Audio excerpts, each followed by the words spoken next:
Hey folks, Segasonicfan here, and today I'm going to be hacking slash reverse engineering the Audio-Technica AT-LP60 stereo turntable. I believe if there's a T at the end of this, it's a USB model. This is the non-USB model. And I got this for free a while back, and I've been using it as a portable turntable. I take it to parks and stuff. It's really cool for that, I guess. Nothing compares to a real turntable like the Technics MK1200. This thing is a Rolls Royce compared to this Miata. Okay, so don't expect much. It does work though, and it is pretty straightforward to use, so those things are cool. Quick little rundown of what I don't like about it. And just some features before I talk about the insides. You get this little felt mat. That's cool and all. There is a belt that you have to install. It wraps around the inside of this plate. I will show you. Along the perimeter of that circle. And after you wrap it around that, you use the openings there, and you see that's the motor. That's the guide from the motor. And so that spins the platter. Everything's powered off this tiny little motor. And I guess some people online say if you take out this big white gear, you can get rid of the automatic start and stop stuff, which is, I like that feature actually about this table. It's one of the things I do really like, but it's also a really annoying thing when you're at a park and you can't get it to stop doing its auto off thing. So you have to wait for the mechanism to finish doing its procedure. So, whatever. Things that I really don't like about this turntable. One is this lid is real crap. I do like that it pulls out. I think that's really cool for transportation needs, but it like barely stays up and it's just flimsy and just really poor quality acrylic. Also, of course, it scratches really easily because it's acrylic. Number one thing I don't like is that you can't adjust the tone arm counterweight. Now, on a good turntable like my MK1200 here, you have a counterweight, you have anti-skate controls, you have all sorts of, you have a height adjustment for the whole tone arm, and those are really important features for making sure that your needle is properly calibrated over your records and not wearing in the grooves more than it otherwise would. And with the Audio-Technica, you just don't have those features because it's a budget model. That's okay, except that I feel like at least the counterweight should be added, because without that, you can't adjust the weight that this needle is putting on your records at all. And in the case of these, people have reported vast differences, like anything between 3 to 6 grams, which is huge. It's double. And in my case, it's somewhere around the 4 mark, maybe 4.5 with my digital meter. And that's not acceptable. My Audio-Technica, or my Technics MK1200, which has an OM2 audiophone needle, that only is supposed to be 1.5 or 1.6, and it's 1.6 grams. So every time I play a record on this table, I'm putting, way more weight on a record, almost 3 times more weight on a record than I am on that table. And that's bad. That's not good. But anyway, enough of the complaints. One last complaint. Sorry, not enough of the complaints. One last complaint. This, I believe, only takes a certain kind of cartridge, and it has a built-in cartridge, a certain kind of stylus, and it's an Audio-Technica stylus. It's like $17 or whatever, which is cool because it's cheap, but it's also cheap. It's not going to sound great. So now to the reverse engineering, which we'll have some complaints of as well. So I took off the bottom already, and it's an interesting beast. I will say, I will give props to them as far as their engineering goes, because it's really engineered to be budget. And in that sense, they accomplished what they probably needed to, which was a very low price point. $100 still seems a little bit higher to me than it could be. My guess is they're manufacturing these for the $20 to $30 price point. Stuff in here is real cheap. And I mean that not just in like, it's necessarily terrible quality, but I just mean in the manufacturing sense. It's not expensive. For example, these buttons, I mean, there's, you can actually feel it grinding against the plastic here. And, normally you don't do stuff like that. but they just want to make the button literally just stick out with no plastic guide in front because it's cheaper. It's less expensive. You can see the switch here. The switch isn't even built into the button. It's a separate reed switch there, which is very odd, but again, was a price cutting measure, I'm sure. And, it seems to work okay. Those reed switches, you might have some calibration issues over time, but it's kind of cool that actually you can recalibrate it by adjusting that screw and cleaning it or whatever, since it's not built in. It's kind of funny that just changes right here on the motor itself, just connects two contacts. The power supply is a real simple beast, which I really am happy about because you can actually run this on DC operation, which is why I'm taking this apart right now. I am wanting to make this run off of batteries because this is my portable setup anyway. I've been using it with an inverter at the park, but there's no reason I can't just put some batteries in this thing. It actually, according to the rating on the back and the manual, it only takes, let's see if I can find where that is listed right here. It only requires 3 watts to operate. 3, not 30, 3. That is crazy small amount of power, which is great. I don't know if you can see that there. It's kind of blurry. Come on. Come on, camera. Shakiness. There you go. 3 watts, 60 hertz, LP60. So that's pretty sweet because that means you can run this off some lithium-ion batteries for a real long time. And so, yeah, you got a 12-volt DC output. These 2 sets of wires here are actually connected on the underside of the board. So it's literally just taking an AC. There's an AC to AC transformer here with a simple bridge rectifier, these 4 diodes, and your decoupling capacitor. And that's it. You make 12 volts, and it goes right to the board. Now, the board, of course, is going to have, this is probably an LDO step-down regulator. And you're going to have, probably some op amps in here. This actually, I bet you this is the line driver because this actually supports line or just phono. And my guess is that's an op amp. This is obviously going to be an LDO. And then all this unpopulated area here, this whole footprint is clearly the USB. That's the analog to digital conversion stage for your USB. And you can tell you got the 2 mounting holes here with the 4 pins. That's your standard USB 2.0 printer style plug right there. So, when they make the USB model, there's just a cutout right here and they populate these parts. If someone ever wanted to share this board and the parts that are on it, I could even make this a USB model. That might be kind of cool, but honestly, it's not going to be a very good ADC. Sorry, I said DAC. It's an analog digital converter. It's not going to be a very good ADC. You're much better off taking the analog parts and putting them into a nice audio interface or even a budget one like an M audio interface. I'm sure will sound much better than the stock USB model. What else can we say aside from there? I haven't looked under here yet, but not sure what this PCB is doing. Some configuration setting for the motor. Looks like there's a grounding wire that comes from the power supply. But I'll take a look at that. There's another grounding wire here. Not sure what this is for, but I don't think it's anything too important.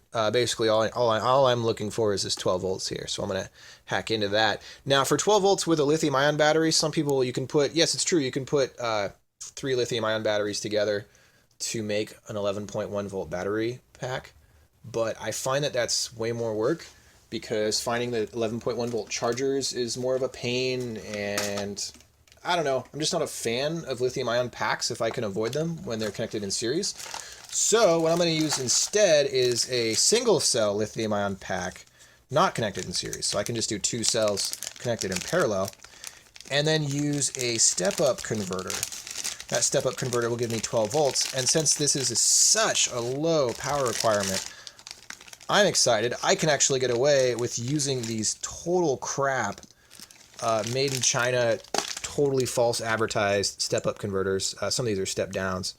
But like this piece of garbage is, you can see I've already added extra capacitors to it. These are advertised at 2 amps output.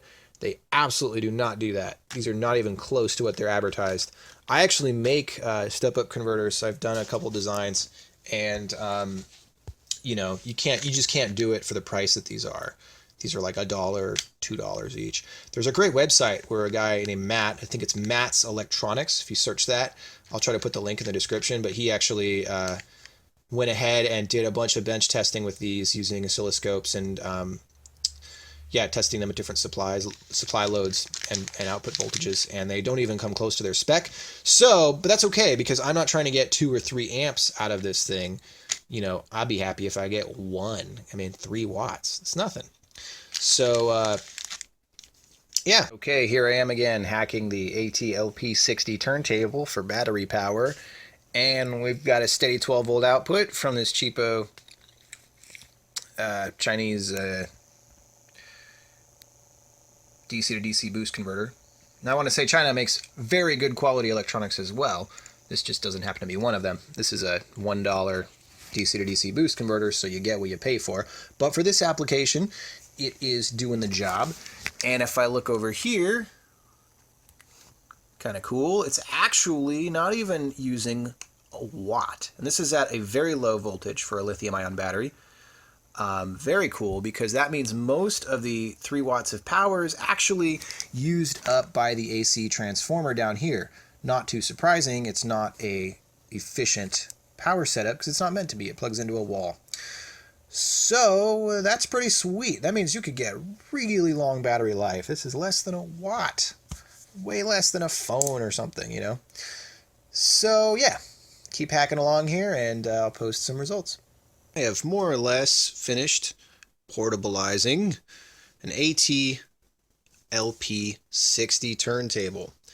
This project turned out to be a little more work than I had anticipated, but I think it's well worth it. I'm going to have a lot of good times with this, playing some good records, and I learned a lot while I was making it as well. The cool thing about this design is it actually uses 2 of my PCB designs that I personally built. One is the multi-use DIY board, which you can see right here, and the other is my USB lithium-ion charging circuit, which you can see there. And I added some extra stuff to this that was a little bit of extra work. The one thing I did not design is this DC to DC converter board, but I did add some extra capacitors. They're not really necessary, but they can't hurt. And you'll notice I actually ran the voltage adjustment trimmer pot to the outside of the case because, you might ask, why did I do that? Well, because this motor, if you want to get it to 33 1/3, it's actually voltage dependent. If you adjust this voltage, you will change the speed of the platter. So it really needs to be precise, or you have to go in and do the really dodgy from the bottom, you know, while it's playing, try to get a screwdriver in there without shorting out the frame to adjust the 45 and the 33. That is a horrible design. I do not want to do that. I much rather adjust it from the back here. It's going to be a lot easier for me to troubleshoot and to calibrate. So I did that, and what else? I also added a 1/8 inch jack right here. That's going to be really useful for plugging in portable speakers, and I also added some nice gold-plated RCA jacks on the back, because originally the everything just came out this opening here. There was just a big fat cable that came out that opening, which I don't like. I don't like hardwired cables to any of my electronics, really. So yeah, I changed that. And I don't know if I'll go into too much detail about this modification in this video. This is more just an overview. I have this hooked up just for testing right now to show the voltage coming out here, and then of course it's charging right now, but if I unplug it, it won't be charging. And got a couple battery connection terminals. This connects the charger PCB, this connects to the step-up converter, and then this board is used for switching on the soft start, as well as there's a FET, P-channel FET under there that disconnects the output of the DC to DC converter and latches it as needed. And what else? You'll notice I added a couple resistors here, and that's for this LED. The cool thing is when you design your own stuff, you know exactly how to modify it to your liking. And so this is just a bicolor LED, and I have this going to the output FET that switches the charge state. So that was nice and easy. And this board here, I went ahead, I haven't tested this yet, but I think it should be fine. I actually added 2 signal diodes to separate the input voltage for your preamplifier stage from the motor itself, because I was getting some hum between the two, and that's because there's current sharing going on between that same 12-volt source. If you can, it's a nice little trick to use diodes. You can use it for an audio systems that have fans. You can just use a simple, you can do a diode on the positive and negative rails, and that will block current. It will keep current only going in one direction. It's a very useful little trick. And you only get a minimal voltage drop, minimal power loss across that. It's pretty negligible. So, and this is such a low power system, it really doesn't matter. I ran this overnight. I mean, this thing will run for something like 18 hours on these 2 cells right here. It's crazy. It's a very, very low power setup, which is very nice. Makes it pretty ideal for the USB charging that I have set up here. And I will make a follow-up video with all the functionality of it. You can see it in action. Hey folks, Segasonicfan here, finally finished with my AT-LP60 portable turntable. This turntable, the AT-LP60, is very common, easy to come by, it's cheap, it's a nice little turntable, and I wanted to make it portable. I wanted to make it run off some batteries so that I could take it to the park, and also do a couple other minor upgrades to it to make it easier to use. This project turned out to be a little more involved than I originally anticipated, but that's okay. It's good to be finished. The cool thing about this is I actually am using 2 PCBs I designed. There's this PCB right here, which is my multi-use DIY PCB, and this one over here, which is my USB charging PCB. These are both designed and built by me, and you can purchase them for really cheap if you want. Let me know. This turntable just uses 2 lithium-ion batteries, and by my calculations gets something ridiculous like 18 hours of battery life. I ran it overnight, actually accidentally left it on all night, and it was still running in the morning, actually in the afternoon. I didn't even wake up till late. Here is the charging port down here. I can plug this guy in and then you'll see it charge. It'll turn blue when it's finished. I might have to double check the circuit for the standby current, because if the standby current's too high then it won't turn blue, but I'm not too worried about that. The battery life is insane. What else? I added a 1/8 inch audio jack because that makes things easier for plugging in your portable sound systems. You can plug in one of these right here. And I also added some gold-plated RCA outputs over there, which was very convenient. Much more convenient than a built-in cable. And the circuit boards that I did not design are these 2 step-up converters. They're very common. You can get them for a very low price. I would like to design my own board someday that incorporates all 4 of these into one PCB, along with a protection circuit for the battery. That would be nice. But the one thing I want to mention that was a bit of a hiccup for this, that was quite annoying actually, was that this actually originally ran at 12 volts, and the 12 volts goes to a step-down LDO right here for the preamp stage, and also powers the motor. Now the motor will actually take a pretty wide range of voltage because I believe there's some sort of step down. There's a circuit right here, an IC. I haven't looked it up. I'm not that interested. It's not important to me right now, but something you should know is that motor can take a very wide range of voltage. And when I used my strobe scope, which I have another video I'll be uploading showing that working, which is a very cool thing, which is this. When I use this to actually calibrate the speed of the platter, I noticed that at default, which is 12 volts going to this motor, it was off. It was off by a pretty large margin. I want to say 2% or so. And I didn't like that at all. I wanted to make it as close as I could, you know, within 0.5% would be tolerant, would be, you know, great, be ideal or whatever.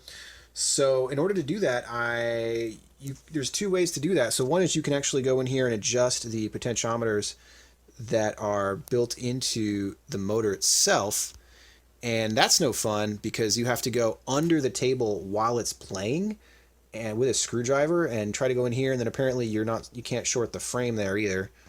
Bad things will happen if you do that. So I vetoed that idea because that's no fun. And instead what I ended up doing was removing the trim potentiometer on the step-up converter board there and running it to the outside of the case where the old AC cable was. And that way I could turn this while the platter was running and adjust it to get the exact speed. Interestingly enough, what I found is that this motor actually runs, at least mine runs perfectly at around 4.4 volts. Interestingly enough, which is actually great because that's longer battery life. It's not having to step up as much voltage here. The downside is that this PCB actually wants 12 volts. My guess is it's doing a split. I'm hoping it's doing a split voltage conversion there, but maybe not. In any case, it wants 12 volts. I haven't really looked into it if it's just stepping it down, but this LDO for sure I think drops out around 5 or 6. So instead of like reverse engineering that and whatever, I figured I'd just give it what it wants stock, and I have this board which is making 12 volts. So we go 3.7 to 4.4. 4.4 gets bussed through here. There's 2 diodes, by the way, which I put in series with this output to stop current sharing between the motor and the analog power supply stage. Very, very useful. And then that gets converted from 4.4, it gets stepped up to 12 and fed into this board. So far on my tests, it works great. I actually took it out yesterday and played a couple records. And I'm going to obviously put a lot more mileage on it and enjoy it. Hey folks, here's Segasonicfan back with my fully working, fully portable, full-size Audio Technica AT-LP60 turntable. This is a full-size platter, which is real nice, and it's got all the features of a home turntable, but now portableized. So here's a little rundown. We have a 1/8 input jack right here, which is actually the audio coming out. We've got our start and stop button, which is controlled through the latching circuit that I designed, which you can purchase as well from my store. And that's the debounce latch circuit that controls the on and off mechanism. In the back, we have gold-plated RCA outputs. And then on the side, we have a USB charging port. Not only can you charge the internal battery this way, but you can also use one of these convenient little battery packs. And there it is charging, and you can get another ridiculous amount of hours. What, 8 hours just off that battery? The motor uses so little power. Turntables can last for so long. I mean, if you hooked up a larger battery, you could run records for days. Of course, nobody needs to do that, but I don't know, maybe if you're camping or something. It's pretty sweet.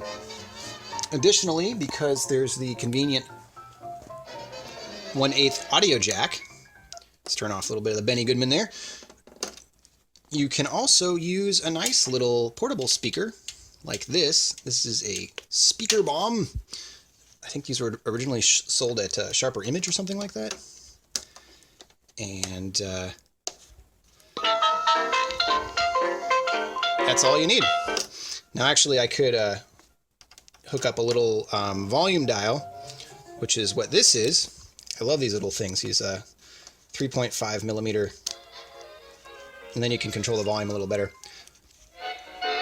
I was thinking of making a volume knob on this, but it's another thing to break if you knock it or drop it, and also most things these days have a volume control on them, so I wasn't too worried about that.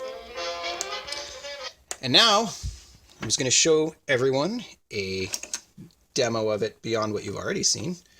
This is an old school Benny Goodman big band jazz, but I thought I would let you all know about a brand new band that just came out, and they're quite good. Meet the Beatles. I think they're quite good. Pretty cool band. There's 4 of them. I think they're British, and this is their first album, and it says phenomenal pop group, so that's a good sign.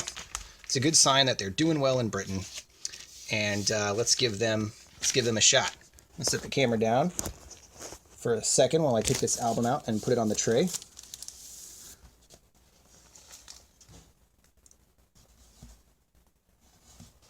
And I think track 2 is pretty swell. I think the kids will like it. This is an original pressing, by the way.